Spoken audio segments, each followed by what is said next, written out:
नमस्कार, आप देख रहे हैं अपना उत्तराखंड और मैं हूं आपके साथ तिशा गुप्ता। बुलेटिन की शुरुआत करेंगे और खबर देहरादून से, जहां पर पूर्व मुख्यमंत्री हरीश रावत का एआई से तैयार कथित फर्जी वीडियो सामने आने के बाद सियासत गर्मा गई है। हरीश रावत ने नेहरू कॉलोनी थाने पहुंचकर कार्रवाई की मांग की। साथ ही उन्होंने बीजेपी पर छवि खराब करने का आरोप लगाया। कांग्रेस नेताओं और समर्थकों ने थाने पहुंचकर इसका विरोध जताया। जो मेरे साथ ये हो, जो मुझको लक्ष्य करके टारगेट करके चोट पहुंचाई जा रही है, मेरे जरिए जो मुझको लक्ष्य बना करके जो पार्टी को चोट पहुंचाई जा रही है, उससे आहत सारे कांग्रेस के लोग आए हैं। माननीय विधायकगण आए हैं, माननीय जिला कांग्रेस कमेटी के अध्यक्ष आए हैं, महिला कांग्रेस, एनएसवाई और सेवा दल इनके पदाधिकारी लोग आए हैं, अध्यक्षगण आए हैं, हमारे वरिष्ठ कांग्रेस के सब पदाधिकारी गण आए हैं, जिनमें एक्स मिनिस्टर्स आदि भी सम्मिलित हैं। ये सब लोग आए हैं और हम उम्मीद कर रहे हैं कि अपराधियों को जो कानून कहता है उसके तहत उनके खिलाफ कार्रवाई होगी। इसको अपराध मान करके जो है, जिन्होंने भी जिस प्लेटफॉर्म का भी इस्तेमाल किया है, हमने इसमें पेन ड्राइव भी दे दिए हैं और उसकी छाया कॉपी भी दे दी है और कंप्लेंट भी दे दी है और हम इंतजार कर रहे हैं कि एफआईआर के रूप में दर्ज हो और उसके बाद हम साइबर थाने में जाएंगे। और ये भाजपा ने एक ही अपराध नहीं कर रखा, ये कितने बड़े अपराधी हैं। वहीं आपको बता दें कि उत्तराखंड में मुख्यमंत्री चैंपियनशिप ट्रॉफी का आयोजन किया गया। इस प्रतियोगिता का उद्घाटन खेल मंत्री रेखा आर्या ने किया और युवा खिलाड़ियों को प्रोत्साहित किया। इस मौके पर उन्होंने कहा कि इस ट्रॉफी के माध्यम से ग्रामीण युवाओं को अपनी प्रतिभा दिखाने का अवसर मिलेगा और खेलों का विकास होगा। कार्यक्रम में कई वरिष्ठ नेता भी उपस्थित रहे। एक नए क्लेवर में और एक नए आवरण में इसकी शुरुआत जो है आज सलेमपुर न्याय पंचायत से हमने कर दी है। निश्चित रूप से इसकी शुरुआत जो है वो भी आज न्याय पंचायत सलेमपुर से हो रही है। ये कल को एक स्तर क्रॉस करके विधायक चैंपियनशिप के रूप में जानी जाएगी, एक उससे और उच्च स्तर पर सांसद चैंपियनशिप के रूप में जाएगी और फाइनली राज्य स्तर पर जब ये पहुंचेगी तो मुख्यमंत्री चैंपियनशिप ट्रॉफी के रूप में जानी जाएगी। तो क्रमवार तरीके से मैं समझती हूँ कि हर जनप्रतिनिधियों को उनके जनपद के अथवा न्याय पंचायत के खिलाड़ियों से सीधा सीधा संवाद और सीधा सीधा जुड़ाव और उनको प्रोत्साहन मिले, इसके लिए ये पूरे कार्यक्रम की रूपरेखा और रचना की गई है। मैं समझती हूँ इस प्रकार के अवसरों से निश्चित रूप से न्याय पंचायत के हमारे बच्चे जो है वो मुख्यमंत्री चैंपियनशिप ट्रॉफी के हकदार बनेंगे। मेरी ओर से बहुत शुभकामनाएं हैं। आज इस शुभारंभ के अवसर पर हमारे बीच में हमारे यहाँ के सम्मानित विधायक आदेश चौहान जी भी हैं, जिनके साथ में जो है आज इसका शुभारंभ हो रहा है और ये सफरनामा जो है निश्चित रूप से मैं समझती हूँ कि जनवरी एंड तक में लगभग हम जो है फाइनल मुख्यमंत्री चैंपियनशिप ट्रॉफी में पहुँचेंगे और हर स्तर पर एक इनाम धनराशि भी रखी गई है, जहाँ पर विधायक चैंपियनशिप ट्रॉफी जीतने वाले के लिए 1 लाख की धनराशि रखी है, उसके साथ साथ सांसद चैंपियनशिप ट्रॉफी जीतने वालों के लिए 2 लाख की धनराशि रखी है, मुख्यमंत्री चैंपियनशिप ट्रॉफी जीतने वालों के लिए 5 लाख की धनराशि रखी है। तो एक सम्मानपूर्ण धनराशि के साथ में बच्चों के मनोबल और उत्साह को बढ़ाने के लिए काफी कुछ ये धनराशि उसमें सहयोग करेगा। बीजेपी मुख्यमंत्री चैंपियनशिप ट्रॉफी जो है उसका शुभारंभ हुआ है और इसमें न्याय पंचायत स्तर के खेलों का उद्घाटन माननीय मिनिस्टर महोदय जो है श्रीमती रेखा आर्या मैम उनके माध्यम से किया गया और मैं ये उम्मीद करता हूँ कि आज जो ये शुभारंभ हो रहा है उसमें ज़्यादा से ज़्यादा संख्या में खेल प्रतिभाओं द्वारा प्रतिभाग किया जाएगा, बेहतर तरीके के रिजल्ट मिलेंगे। उत्तराखंड में आगामी विधानसभा चुनाव से पहले बीजेपी और कांग्रेस में जुबानी जंग तेज हो गई है। आरोप और प्रत्यारोप लगातार बढ़ रहे हैं। इसके बाद अब बीजेपी प्रदेश अध्यक्ष महेंद्र भट्ट ने इशारे में कांग्रेस को रावण का वंशज करार दिया है। भट्ट का आरोप है कि पूरा देश जानता है कि कांग्रेस की क्या मानसिकता रही है और वो एक धर्म विशेष की राजनीति को बढ़ावा देती है। हमेशा से तुष्टीकरण की राजनीति करती आई है और उन्होंने अपनी पार्टी को राम का वंशज तो कांग्रेस को रावण का वंशज करा दिया। रावत जी से बीजेपी के वंश की हमको प्रमाण पत्र की जरूरत नहीं है। देश की जनता जानती है कि किस राजनीतिक दल की क्या भूमिका है, कौन लोग पांडवों के क्षेत्र साथ है, कौन लोग कौरवों के साथ है, कौन रावण के वंशज है, कौन राम के वंशज है। इस पर बहुत बहस की आवश्यकता है नहीं। जनता जब चुनाव में मोहर लगाती है तो वही परिणाम सिद्ध करता है कि उत्तराखंड की जनता हो चाहे देश की जनता हो, वो किसके साथ सेना के साथ खड़े होते हैं। हरिद्वार में राज्य सफाई कर्मचारी आयोग के उपाध्यक्ष भगवत प्रसाद मकवाना ने स्पष्ट कहा कि सफाई कर्मचारियों का उत्पीड़न बर्दाश्त नहीं होगा। सीसीआर सभागार में समीक्षा बैठक के दौरान उन्होंने वेतन, सुविधाएं और बकाया भुगतान समय पर सुनिश्चित करने के निर्देश दिए। साथ ही मृतक आश्रितों को 15 दिन में नियुक्ति, टेंडर प्रक्रियाओं में पारदर्शिता और स्वास्थ्य सुविधाओं पर भी विशेष जोर दिया। सफाई कर्मचारी आयोग के उपाध्यक्ष के नाते मैंने सफाई कर्मचारियों की समस्याओं को सुना है तथा अधिकारियों को समीक्षा बैठक में उन पर कार्रवाई करने के निर्देश दिए, क्योंकि हमारे यशस्वी मुख्यमंत्री आदरणीय पुष्कर सिंह धामी जी सफाई कर्मचारियों के प्रति बहुत संवेदनशील हैं। 5 लाख का उनके द्वारा बीमा सफाई कर्मियों का जो कांग्रेस शासनकाल में 1 लाख का बीमा बंद था उसको बहाल किया गया है। वन टाइम सेटलमेंट की कांग्रेस ने जो आदेश किए थे उसको भी बदलकर जो मृतक कर्मचारी थे उनको रोजगार देने की हमारी सरकार ने पहल की है। केंद्र की मोदी सरकार स्वच्छकारों के वेलफेयर के लिए काफ़ी योजनाएं चला रही हैं, उसकी सब जानकारियां दी गई हैं। कैंप लगाने के भी समाज कल्याण को पिछली बैठक में मैंने निर्देश दिए थे, तो 17 कैंप इन्होंने विभिन्न वाल्मीकि बस्तियों में जिले की लगाए हैं और उसमें कुछ फॉर्म भी लोगों के स्वरोजगार के लिए भरवाए गए हैं। इसके साथ साथ नगर निगम के नगर आयुक्त आज बैठक में मौजूद नहीं थे, वो लीव पर हैं, छुट्टी पर हैं, लेकिन उप नगर आयुक्त मौजूद थे। उनको निर्देशित किया गया है कि जल्द से जल्द जो है जो मृतक आश्रित के 17 मामले यहाँ लंबित चल रहे हैं और एक मामला तो ऐसा आया है कि 10 साल से मृतक आश्रित परेशान हो रहा है, तो ये दर्शाता है कि अधिकारी कितने लापरवाह हैं इनके प्रति। उनको कड़े निर्देश दिए हैं मैंने कि 15 दिन के अंदर आप उन लोगों को स्थायी रोजगार दें। मृतक आश्रित के जो भी लंबित मामले हैं। बांग्लादेश में हिंदू समाज की बेटियों के साथ हो रही कथित बर्बर घटनाओं के विरोध में मसूरी में करनी सेना और बजरंग दल के कार्यकर्ताओं ने जोरदार प्रदर्शन किया। प्रदर्शनकारी मसूरी के पिक्चर पैलेस चौक में एकत्र हुए, जहां उन्होंने बांग्लादेश का पुतला दहन कर अपना आक्रोश व्यक्त किया। कार्यकर्ताओं ने आरोप लगाया कि बांग्लादेश में सुनियोजित तरीके से हिंदू समाज को निशाना बनाया जा रहा है। प्रदर्शन के दौरान कार्यकर्ताओं ने मसूरी में बांग्लादेश में निर्मित सामान बेच रहे दुकानदारों पर भी आपत्ति जताई। आक्रोशित कार्यकर्ताओं ने ऐसी दुकानों को बंद कराया और चेतावनी दी कि यदि भविष्य में भी बांग्लादेशी उत्पादों की बिक्री की गई तो आंदोलन और तेज किया जाएगा। नकारात्मक सोच लेकर बांग्लादेश की सरकार, प्रशासन और नागरिक हिंदुओं पर अत्याचार कर रहे हैं, उसका विरोध आज पूरे भारतवर्ष में हो रहा है। आज मसूरी में बजरंग दल करनी सेना द्वारा एक संघर्ष करा गया, पुतला जलाया गया, विरोध करा गया।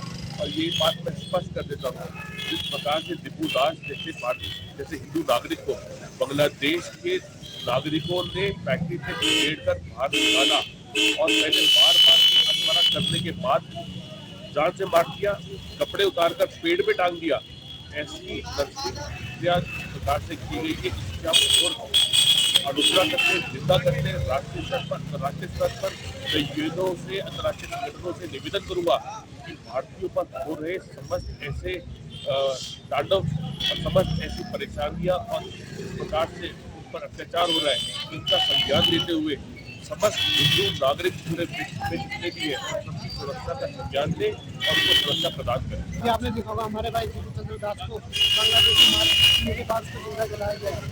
मैं कहना चाहूँगा ऐसे मानसिकता वाले लोगों के ऊपर कड़ी कार्रवाई होनी चाहिए, बांग्लादेश के ऊपर कार्रवाई होनी चाहिए। मैं चाहूँगा कि जल्द से जल्द बांग्लादेश को खत्म करना चाहिए कि हमारे हिंदू भाई के अत्याचार कर रहे हैं। और मैं कहना चाहूँगा कि मरने वाला तो हर धर्म का, अलग अलग धर्म का, पर मारने वाला सिर्फ एक ही मजहब का। आप ऑस्ट्रेलिया में देख लो, कश्मीर में देख लो, चाहे बांग्लादेश में देख लो, हर जगह अलग अलग धर्म के मर रहे हैं, पर मारने वाले एक ही धर्म का। और मैं कहना चाहता हूँ हिंदू को तुम्हारे चेतावनी है, समझ जाओ, अभी भी एकजुट होकर रहो, जातियों में ना बटो। अगर आज भी हम एक नहीं हुए तो इसी तरीके से हिंदुओं के ऊपर अत्याचार होते रहेगा और हम लोग ऐसे मरते रहेंगे। पर मैं उनको ये बता दूँ कि हिंदू डरने वाला नहीं है, ये वीर महाराणा प्रताप की धरती है, हिंदू कमजोर नहीं है। मैं वो बोल दूँ कि ये गुरु गोविंद सिंह की धरती है, जहाँ पे एक को दाग से लड़ा है, जहाँ पर महाराणा प्रताप ने घोड़े सहित पहलवान खान को चीर दिया था। हिंदू डरने वाला नहीं। अभी हाल ही में जो हमारी संज्ञान में एक वीडियो आई थी जिसमें हिंदू को उसको आग लगा के उसको मारा गया था, और ये देखने को हमें बहुत बार मिला है कि हर 6 महीने में 7 बार में बांग्लादेश में हिंदू समाज के साथ ये घटना घटती रहती है। इसी के उसमें हमने बजरंग दल और छत्तीसगढ़ सेना ने आज एक आक्रोश रैली का निकालने का प्रयास किया था, और जो सफलता पूरा हो चुकी है। साथ ही साथ मैं सरकार को ये कहना चाहूँगा कि इसके लिए आपको एक बिल्कुल ही कठिन निर्णय लेना पड़ेगा ताकि बांग्लादेश का हिंदू समाज सेफ रहे। और मैं आपको आश्वासन दिलाता हूँ कि आज शहरी नहीं है, कल के दिन अगर ये इसमें और भी बांग्लादेश में हिंदू समाज के ऐसी घटना घटते रहती तो इसको हम बिल्कुल नेशनल स्तर पर लेके जाएंगे और ये हम यहाँ लिखने वाले हैं। साथ ही साथ में आज सारे हिंदू समाज को कहना चाहूँगा कि इस समय आपको एकजुट होने की आवश्यकता है। अगर हम एकजुट नहीं हुए हैं तो कल के दिन ऐसा ना हो कि हम हिंदुस्तान में सेफ ना। हल्द्वानी में बीजेपी नैनीताल इकाई ने अटल बिहारी वाजपेयी के जन्म शताब्दी वर्ष को अटल स्मृति वर्ष के रूप में मनाने को लेकर जिला कार्यशाला आयोजित की। बता दें कि 24 दिसंबर से 1 जनवरी तक विशेष कार्यक्रम होंगे। बीजेपी नेताओं ने संगठन को मजबूत करने, जन जन तक पहुंच और आगामी विधानसभा चुनाव की तैयारियां पूरी होने का दावा किया है।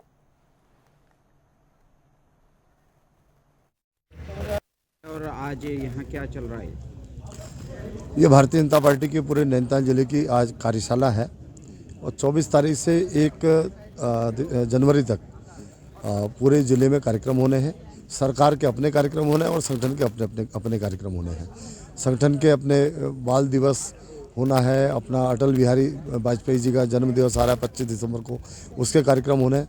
सरकार अपने कार्यक्रम कर रही है, जन जन तक पहुंचने के कार्यक्रम के लिए हर जिले में हर मंडल तक वो सरकार पहुंचने का काम कर रही है। उस प्रकार के कार्यक्रम हो रहे हैं। उन्हीं कार्यक्रमों के तहत उन्हीं कार्यक्रमों की तैयारी के लिए किस प्रकार संगठन इस कार्यक्रम की तैयारी कराएगा, उसकी कार्यशाला आज यहाँ पर होने जा रही है। अभी माननीय प्रताप जी जिलाध्यक्ष उनके नेतृत्व में ये कार्यशाला हो गया। हमारे प्रभारी जी, हमारे विधायक जी सभी लोग पहुंच चुके हैं और अभी ये कार्यशाला प्रारंभ होने जा रही है। सर, इसको क्या 2027 के चुनाव की तैयारियों को लेकर ये कार्यशाला है या तैयारियों का जोर ये दिखाई दे रहा है?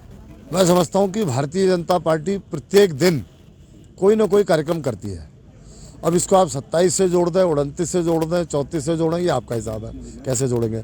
लेकिन भारतीय जनता पार्टी के कार्यकर्ता हमेशा समाज की सेवा में, समाज के हित में, समाज के लिए हमेशा कोई ना कोई कार्यक्रम करते रहते हैं, कोई ना कोई काम करते रहते हैं।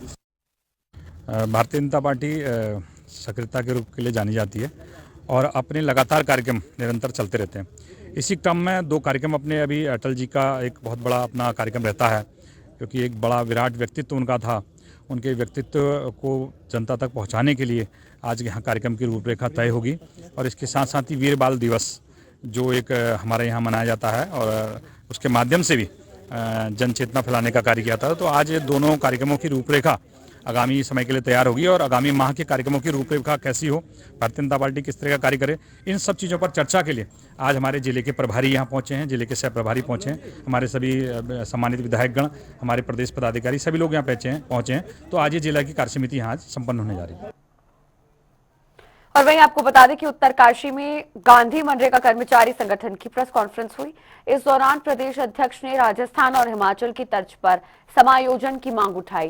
साथ ही मुख्यमंत्री के नियमितीकरण और समान वेतन फैसलों का स्वागत किया। संगठन ने कहा कि सरकार और सुप्रीम कोर्ट के फैसलों पर उन्हें पूरा भरोसा है।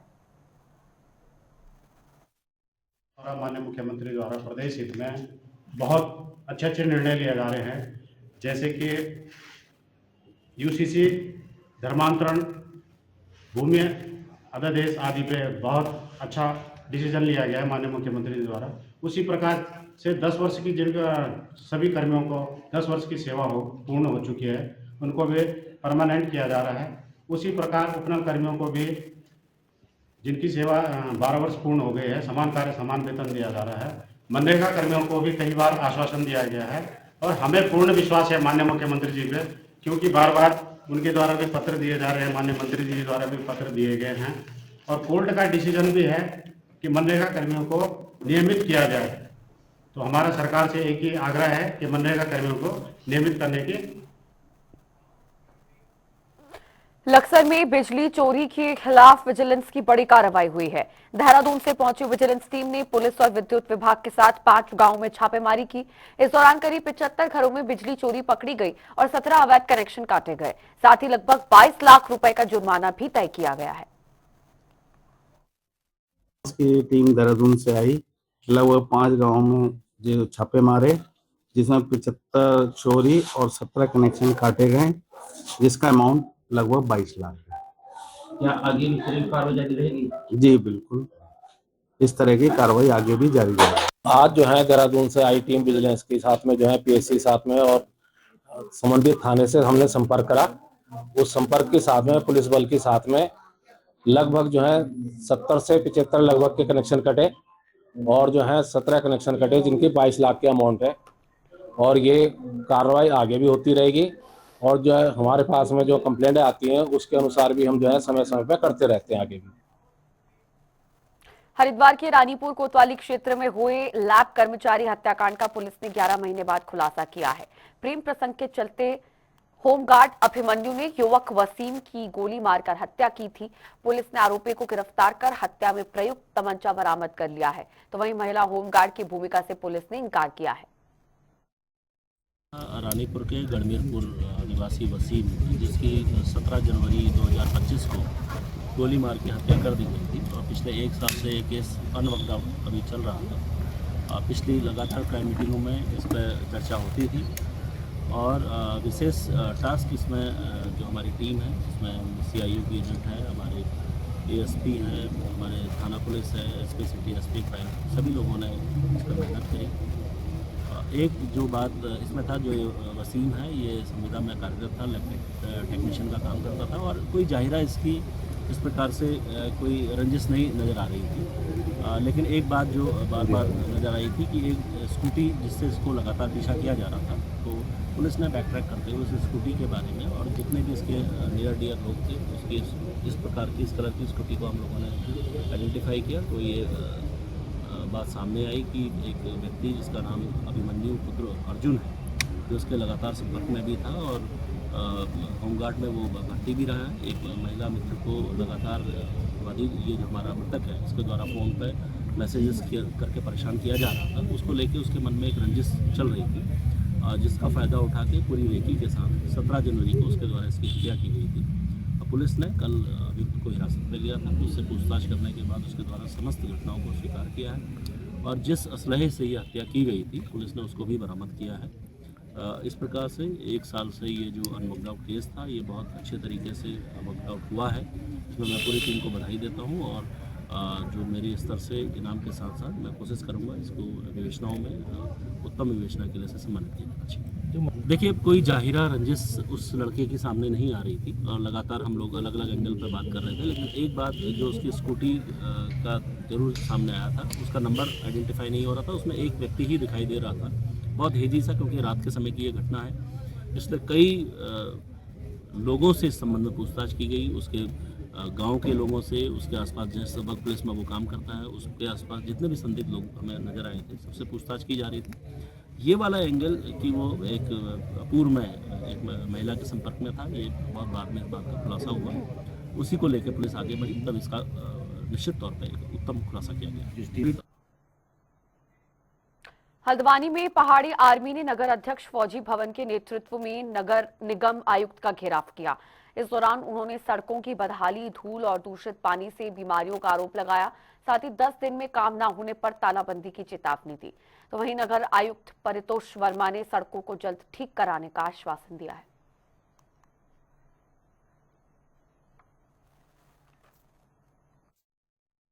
कुछ लोग यहाँ पे आए थे और उनकी मुख्य मांग ये थी कि जो विभिन्न विभागों द्वारा काम किए जा रहे हैं, पेयजल लाइन के हैं या सीवर लाइन के हैं, तो उनके द्वारा रोड का मरम्मत नहीं किया जा रहा है और स्थानीय निवासियों को समस्या हो रही है। इसी को देखते हुए उन्होंने ज्ञापन प्रेषित किया गया है और मेरे द्वारा ज्ञापन का संज्ञान लेते हुए संबंधित विभाग UUSDA को इस पर शीघ्र कार्रवाई के लिए निर्देशित भी कर दिया गया। अच्छा, जिस तरीके से उस क्षेत्र के लोग कह रहे हैं कि पिछले 1.5 साल से 2 साल से सड़कें खुदी पड़ी हैं और अभी तक नहीं बनाई गई हैं, तो ऐसे में लगता नहीं है कि ये बड़ी लापरवाही है विभागों की भी और कार्यदायी संस्था की भी?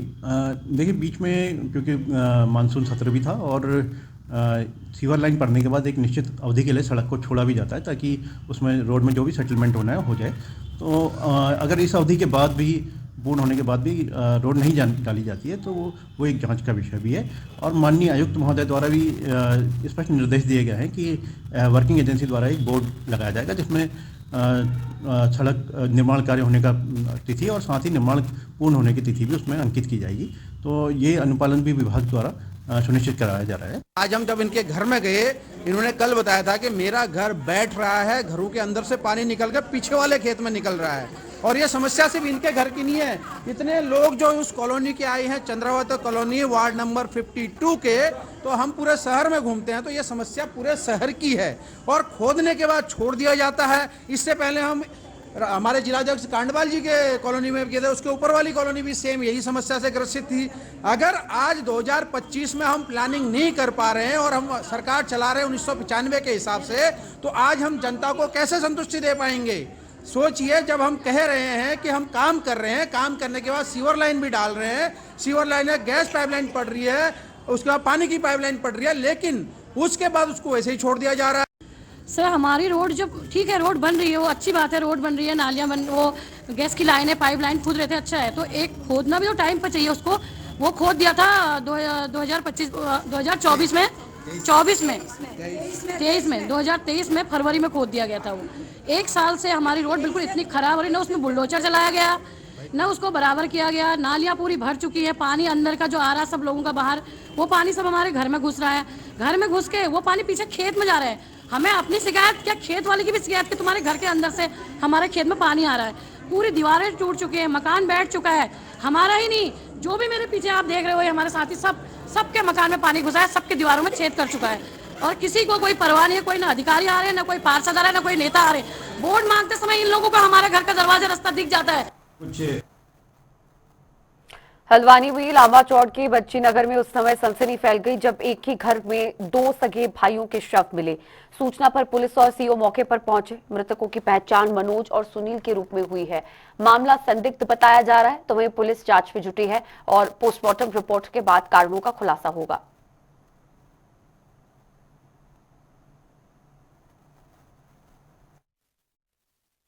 स्थानीय एक व्यक्ति ने सूचना दी थी कि एक घर में 2 लोग मर्द पड़े हैं, तो उसमें पुलिस द्वारा मौके पे पहुंचा और फोरेंसिक टीम को भी मौके पे बुलाया गया। इसमें प्रथम दृष्टया लोगों से पूछताछ हुई है, तो उनके द्वारा बताया जा रहा है कि ये सुबह से ही शराब पीने के आदी थे और मॉर्निंग से ही शराब पीने लगते थे।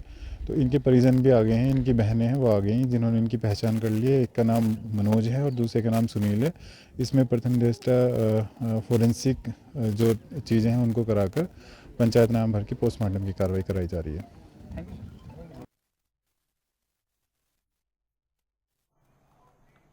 बुलेटिन में फिलहाल के लिए इतना ही। रुक रहे हैं ब्रेक के लिए।